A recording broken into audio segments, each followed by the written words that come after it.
बहुत महान लोग इस भारतीय वसुंधरा पर भूतकाल में हो चुके हैं, जिन्होंने अपने इस वर्तमान जीवन को पूर्ण रूपेण सेवा कार्य के लिए समर्पित कर दिया था। और वर्तमान में भी बहुत से ऐसे लोग हैं जो सेवा कार्य के लिए। आवाज गूंज रही क्या? कम आ रही क्या? ओम शांति। अब थोड़ा सा ऊंचा करना चाहिए इसको। हाँ, थोड़ा सा ऊंचा। अच्छा अच्छा अच्छा। ओम शांति। ચોખ્ખો આ રહી છે? મને રાજસ્થાની આવે કોની? હા, આવે કોની? મને રાજસ્થાनी આવે કોની? सीखना पड़से। थाका जाना आवे कोनी। कल शाम को 2-3 वाक्य सीखे थे। कल परीक्षा का दिन था तो हमने कल कुछ सीख लिया, 2-3 वाक्य सीख लिए। तो ऐसे ऐसे महान लोग हैं और हुए भी है, जिन्होंने अपने समग्र जीवन को सेवा कार्य के लिए समर्पित कर दिया। फिर वो समाज सेवा हो, राष्ट्र सेवा हो, या और अनेक प्रकार की जो नैतिक धार्मिक सेवाएं हो, उन कार्यों के लिए, मूक पशुओं की सेवा के लिए अनेकों लोगों ने अपने जीवन को समर्पित कर दिया है। लेकिन अपने कामों में और अपने मस्ती की पाठशाला में व्यस्त लोगों को ऐसे लोगों की तरफ ध्यान देने के लिए समय नहीं रहता। और बहुत से लोग ऐसे होते हैं जो काम करते हुए भी गुमनामी का शिकार बनते हैं, अर्थात काम करते हुए भी समाज की दृष्टि में वो कभी आगे नहीं आ पाते हैं। उनके कार्य को या तो देखा नहीं जाता, या कभी कभी देख करके जाति पाति के नाम पर, जातिवाद के नाम पर, सांप्रदायिकता के नाम पर, पक्षपात के नाम पर, अपना पराया के नाम पर, या और अनेकों कारणों से उनको नजरअंदाज अर्थात दुर्लक्षित भी किया जाता है। लेकिन भूतकाल में भी ऐसे लोग हुए हैं, वर्तमान में भी हो रहे, भविष्य में भी होंगे, जिन्होंने तन मन धन से अपने शक्ति के अनुसार सब प्रकार से प्रकृति, प्राणी मात्र, सामाजिक, राष्ट्रीय, धार्मिक, पारिवारिक सब प्रकार से सेवा करने का संकल्प लिया है। और अपने जीवन में अपने उत्थान के साथ साथ, अपने उदर निर्वाह चरितार्थ के साथ साथ ये सारे महान कार्य कर रहे हैं। कल आपको बताया था आरोग्य भारती नाम की जयपुर की संस्था, जिसमें वैद्यराज श्री सुशील कुमार जी, क्योंकि मूकमाटी में पृष्ठ क्रमांक 395 पर प्रकरण आया है कि चिकित्सकों की दृष्टि वो राशि की ओर, पैसे की ओर, धन लोलुपता की ओर कभी मुड़ती नहीं है। वो सेवा को कर्तव्य मान करके, अपने जीवन का लक्ष्य मान करके करते हैं। इसलिए आरोग्य भारती जो जयपुर की एक स्वयं सेवी संस्था है, समाज सेवी संस्था है, साधु सेवी संस्था है, वैद्यराज, महान वैद्यराज श्री सुशील कुमार जी के मार्गदर्शन नेतृत्व में वह संस्था चलती है। अनेकों सेवाभावी लोग उसमें सम्मिलित हैं। उनके अनेकों शिष्य त्यागी व्रतियों की और गरीब लोगों की भी उपचार आदि के द्वारा सेवा करते हैं और निःशुल्क रूप से सेवा करते हैं। ये संस्थागत रूप से संगठन है जो बहुत व्यापक स्तर पर कार्य कर रहा है। लेकिन इनके साथ साथ कुछ ऐसे भी डॉक्टर्स हैं, कुछ ऐसे भी वैद्य हैं, जिनमें कुछ लोगों को समाज जानती है लेकिन कुछ को जानती नहीं है। महाराष्ट्र में प्रॉपर सांगली शहर में डॉक्टर मनोज पाटिल नाम के एक वैद्य है, आयुर्वेदिक वैद्य। वे भी इसी प्रकार निस्वार्थी भाव से मुनिजनों की, त्यागी व्रतियों की सेवा वयावर्ती करना, जब भी प्रसंग पड़े, आवश्यकता पड़े, जहां कहीं भी हो जाकर के वहां सेवा देना। एक और वैद्य है डॉक्टर गौतम गुंडे, उम्र से मेरे से 1-2 साल बड़े होंगे, लेकिन लगन, मेहनत, समर्पण, श्रद्धा, भक्ति पूर्वक अपनी शक्ति के अनुसार त्यागी व्रतियों की और गरीबों की सेवा वयावर्ती में जुटे हुए हैं।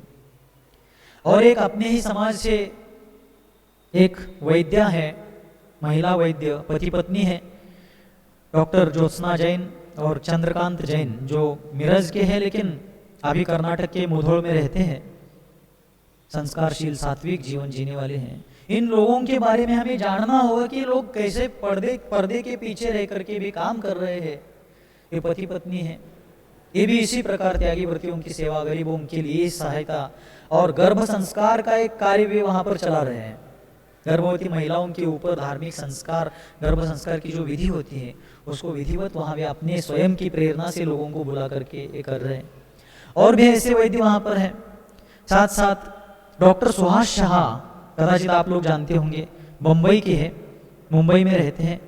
दोनों पति पत्नी वे भी डॉक्टर है और मुंबई जैसे महानगर में रहते हुए, डॉक्टरी पेशा में रहते हुए, महीने की लाखों रुपयों की कमाई होते हुए भी प्रतिमाधारी का व्रती जीवन जी रहे हैं।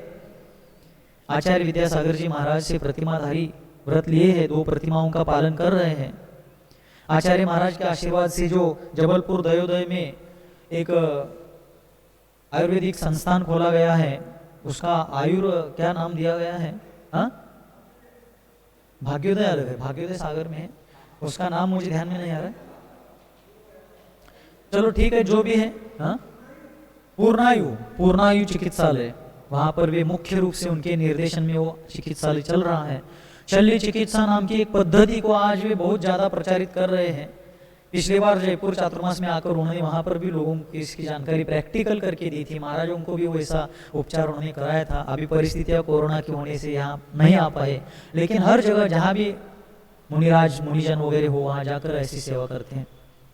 भोपाल के डॉक्टर नरेंद्र जैन, कवि चंद्रसेन के भाई, आज कोरोना की जो वैक्सीन आने जा रही है उसमें लाखों पशुओं की हत्या होने का जो संभावित कार्य चल रहा है, उनकी हत्या से वैक्सीन बनाने का जो हिंसक कार्य हो रहा है, उसके बजाय आयुर्वेद चिकित्सा के माध्यम से भी कोरोना का किस प्रकार सफल इलाज किया जा सकता है, इस पर शोध करके भी बहुत अच्छे से प्रचार प्रसार कर रहे हैं और त्यागी व्रतियों की और गरीबों की सेवा करने में सदैव तत्पर है।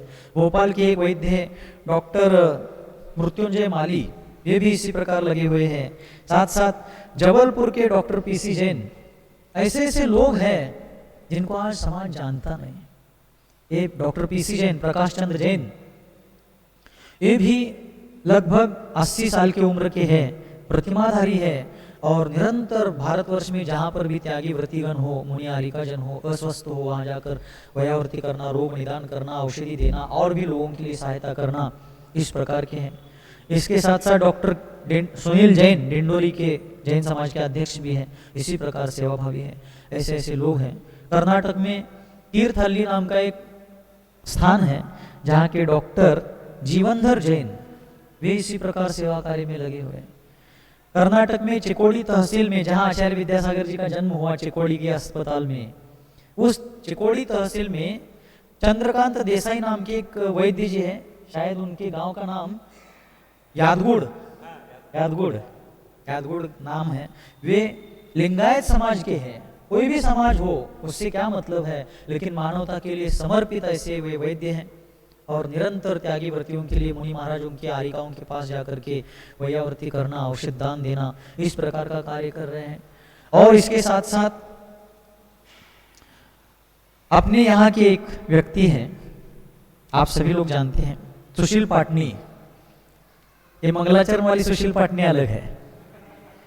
सुशील पाटनी रविंद्र रंगमंच के पीछे रहते हैं, अभी आते हैं प्रवचन में, रोज सुबह अभिषेक में वगैरह रहते हैं। वैद्य पन्नालाल, हाँ, पन्नालाल का पोता तो मुझे सामने दिख रहा है, बेटा अभी नहीं दिख रहा है। तो सुशील जी भी सर्वत्र मुनिराजों को, अभी वर्धमान सागर जी महाराज के संग में औषधियां भेज रहे हैं, आसपास भी कोई हो तो देते हैं। जबलपुर का एक युवक है रोहित जैन, इसके बारे में जरा ध्यान से सुनना। ये सब किस लिए बता रहा हूं मैं, इन लोगों से मुझे क्या कमीशन मिलने वाला है, मेरे खाते में कुछ आने वाला है। खाते में आ भी सकता है, लेकिन खाता हो तब आएगा। अपन एक ही बार खाते हैं तो भी हाथ में, बाकी किसी खाते से नहीं खाते हैं। तो रोहित जैन उम्र में मेरे से 1-2 साल छोटा होगा, 27-28 साल की उम्र होगी, लेकिन ऐसा युवक, बहुत दुर्लभता से ऐसे युवा का दर्शन मिल सकता है। दर्शन कह रहा हूं मैं, देखने को मिल सकता है ऐसा नहीं कह रहा हूं, दर्शन कह रहा हूं। इतना सभ्य, शिष्टाचारी, सदाचारी, रोज अभिषेक पूजन करना, उनके आयुर्वेदिक औषधों की थोक विक्रेता है वे, जो आयुर्वेदिक दवाइयाँ होती हैं उसके थोक विक्रेता है। जबलपुर के कमानिया गेट से महज 50 फीट के अंतराल पर प्रसिद्ध स्थान है कमानिया गेट जबलपुर में, लारड़गंज मंदिर से टच में, वहां पर धप्पेलाल जौहर मल, ऐसा उनके दुकान का नाम है, फर्म का नाम है। इस युवा की उम्र है अभी करंट में 27-28 या लगभग 29 साल होगी ज्यादा से ज्यादा। हमेशा अपने दुकान से जहां जहां तक उसके परिचय है या जहां जहां से उसके पास जानकारी आती है, वहां मुनियों के लिए, आरिकाओं के लिए, त्यागी व्रतियों के लिए निःशुल्क दवाइयां भेज देता है। साथ साथ सन 2018 में, ध्यान से सुनना, जबलपुर और आसपास के क्षेत्र में एक लंगड़ा बुखार नाम की बीमारी आई थी और लगभग पूरा जबलपुर क्षेत्र का कोई ऐसा व्यक्ति शायद ही बचा होगा जो उसकी चपेट में नहीं आया हो। आरिका ध्रुवमती माता जी आचार्य श्री की शिष्या है विद्यासागर जी महाराज की। उनका चातुर्मास वहां संभावित था, लेकिन वहां फैलने वाली उस महामारी को देख करके, उस रोग के प्रादुर्भाव को देखकर आचार्य श्री ने उनको जबलपुर से नागपुर तक तुरंत विहार करवाया। ऐसी परिस्थिति थी और लोगों को दवा मिल नहीं पा रही थी। तब इस रोहित ने, 28 साल का नौजवान है, सीए की परीक्षा दे रहा है, चार्टेड अकाउंटेंट की। ऐसा यह युवक, 3 भाई है, बड़ा भाई दुकान संभालता है, ये भी बीच बीच में सहयोग देता है, छोटा भाई भी बैठता है। लेकिन ये रोहित अपने दम पर, जबलपुर मड़िया जी का दर्शन कदाचित किया होगा आप लोगों ने, किसनहरी की मड़िया जबलपुर से बाहर नागपुर रोड की तरफ है, वहां पर इस रोहित ने मुफ्त में दवाइयों के पैकेट बनाए। उसके लिए जो काढ़ा बनता है उस बुखार के ऊपर, उसके पैकेट बनाए जितनी उचित मात्रा में चाहिए उतने, और मुफ्त में उसने 10 लाख रुपए की दवाई अपने दम पर बांटी। जबलपुर के बड़े बड़े भामाशाह उसके सामने खड़े हुए, भाई मेरा इतना लो सहयोग, मेरा 1 लाख रुपए दो लो, 2 लाख रुपए लो, 50,000 रुपए, जिसकी जितनी शक्ति है। रोहित सबको हाथ जोड़कर कहता है, मुझे 1 पैसा नहीं चाहिए, सिर्फ इतना सहयोग दीजिए कि लोग बहुत आ रहे हैं, क्योंकि दवाई मुफ्त में मिल रही। और यहाँ वो दवाई लोगों के प्रत्येक जरूरतमंद के हाथ में पहुंचाने के लिए अपने कार्यकर्ता कम पड़ रहे हैं। पैसा 1 पैसा नहीं चाहिए, सिर्फ काउंटर पर खड़े होकर के प्रत्येक के हाथ में आप पुड़िया देते जाइए। ऐसे लोग आज भी समाज में हैं, आगे भी होते रहेंगे। इसलिए चिकित्सकों की दृष्टि वह राशि की ओर मुड़ती नहीं कभी। और उस रोहित की और एक खासियत बताऊं, वहां का स्थानीय एक व्यक्ति है, अपने जैन समाज का है, धार्मिक है, समर्पित है, सब कुछ है, लेकिन आर्थिक परिस्थिति से जब कमजोर हुआ, रोहित ने अपने दम पर अपने एक परिचय के व्यक्ति से उसको 25 लाख रुपए की सहायता दिलवाई, मतलब कर्ज के रूप में। लेकिन जिसने उसको 25 लाख रुपए उठाकर दिए, उस व्यक्ति ने एक लाइन में भी लिख करके नहीं रखा कि मैंने रोहित को 25 लाख रुपए दिए हैं। इतना विश्वास आज भी बीच बीच में जब कभी भी आता है तो बार बार हमसे भी जानकारी लेता है, पूछता है, महाराज और कोई संघ है जहां पर कोई दवाई भेजनी है, करनी है, कोई त्यागी व्रती है, प्रतिमाधारी है, आर्थिक दृष्टया कमजोर है, वो दवाई वगैरह नहीं ले सकते, मुझे बताइए, मैं भेज दूंगा। देखो ऐसे ऐसे स्वार्थी लोग, निस्वार्थी लोग, इस उम्र में इस प्रकार के लोग आज भी पाए जाते हैं, जो राष्ट्र के लिए, समाज के लिए, जनता के लिए इस प्रकार का कार्य करते हैं। बड़े बड़े भामाशाहों को परमिशन नहीं मिलती, लेकिन रोहित जब भी जाएगा तब अनुकूलता हो, समय हो तो आचार्य महाराज कम से कम पैर के तलुवे की वैयावृत्ति तो उससे करवा ही लेते हैं। उसका व्यक्तित्व ही ऐसा, उम्र छोटी है लेकिन कद बहुत बड़ा है। ऐसे ऐसे लोग हैं आज। इसलिए चिकित्सकों की दृष्टि राशि की ओर कभी मुड़ती नहीं, मुड़ने भी नहीं चाहिए। जैसे मर्यादाशील कुलीन कन्या अपने कुल की परंपरा को बचाते हुए जीती है, वैसे सुशील जो वैद्य होते हैं वो राशि से प्रभावित नहीं होती। लेकिन कलयुग का प्रभाव है, जीवन लक्ष्य की ओर बढ़ नहीं पाता। यहाँ तक अपन ने कल देखा था, यदि बढ़ भी जाए दृढ़ रह नहीं पाता। सुन भी रहे हैं, देख भी रहे हैं। तो आजकल सेवा का क्षेत्र जो है, चिकित्सा क्षेत्र, वह महज व्यापार का क्षेत्र, व्यवसाय का क्षेत्र बनकर रह गया। अपवादात्मक कुछ ऐसे डॉक्टर्स वैद्य रहे होंगे जो निस्वार्थी रूप से सेवा देते हैं, या सेवा कर्मी ऐसे बहुत ही कम है, लेकिन ज्यादातर लोगों का दृष्टिकोण यही है ये पैसे कमाने की मशीन है। वैद्यकीय क्षेत्र जो है पैसे कमाने की मशीन है और शिक्षा क्षेत्र का भी वही हाल है, यह स्थिति हुई है। ऐसी चर्चा कल अपन ने करी थी और इस प्रकार सेवा और चिकित्सा के क्षेत्र में आज